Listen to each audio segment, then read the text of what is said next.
வணக்கம் and welcome to our channel. நம்ம channel இது வரைக்கும் சப்ஸ்கிரைப் பண்ணாதவங்க ப்ளீஸ் சப்ஸ்கிரைப் பண்ணிக்கோங்க. அதோட பக்கத்தில் இருக்கிற பெல் ஐக்கானையும் கிளிக் பண்ணிக்கோங்க. அப்போ தான் நம்ம சேனலில் போகிற வீடியோ எல்லாம் உங்களுக்கு நோட்டிஃபிகேஷன்ஸாக உடனுக்குடனே வந்து சேரும். இப்போ வீடியோக்குள்ளே போகலாம். இந்த வீடியோவில் குட் பேட் அக்லி படத்தோட நியூ அப்டேட்ஸ் பற்றி தான் பார்க்க போகிறோம். விடாமுயற்சி படத்தை தொடர்ந்து நடிகர் அஜித்குமார் அடுத்ததாக குட் பேட் அக்லிங்கிற படத்தில் ஹீரோவாக நடிக்கிறாரு. இந்த படத்தை மார்க் ஆண்டனிங்கிற படத்தை டைரக்ட் பண்ண இயக்குனர் ஆதிக் ரவிச்சந்திரன் தான் இந்த படத்தையும் டைரக்ட் பண்ணுறாரு. இப்போ புதுசாக வந்திருக்கிற அப்டேட் என்னன்னா, இந்த வருடம் தியேட்டர்ஸில் வெளியான குண்டூர் காரங்கிற படத்தில் ஹீரோயினாக நடித்த பிரபல தெலுங்கு நடிகை ஸ்ரீலீலா குட் பேட் அக்லி படத்தில் ஒரு முக்கியமான கேரக்டரில் நடிக்க போகிறதா இப்போ அன்அஃபிஷியல் நியூஸ் வந்திருக்கு. குட் பேட் அக்லி ஒரு ஆக்ஷன் மூவி. இந்த படத்தில் நடிகர் அஜித்குமார் 3 விதமான கேரக்டர்ஸில் நடிக்க போறாரு. இந்த படத்துக்கு பிரபல இசையமைப்பாளர் தேவிஸ்ரீ பிரசாத் மியூசிக் பண்றாரு. பிரபல தெலுங்கு தயாரிப்பு நிறுவனமான மைத்ரி மூவி மேக்கர்ஸ் இந்த படத்தை ப்ரொடியூஸ் பண்றாங்க.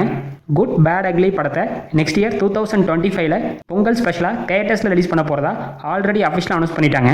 இந்த நியூஸ் பற்றி உங்களோட கருத்துக்களை கமெண்ட் செக்ஷன்ல சொல்லுங்க. அதோட இந்த வீடியோவை உங்க ஃபேமிலி அண்ட் ஃப்ரெண்ட்ஸுக்கும் ஷேர் பண்ணுங்க, லைக் பண்ணுங்க. மேலும் இது போன்ற சினிமா நியூஸ்களுக்கு நம்ம சேனலை மறக்காம சப்ஸ்கிரைப் பண்ணிக்கோங்க. தேங்க்ஸ் ஃபார் வாட்சிங்.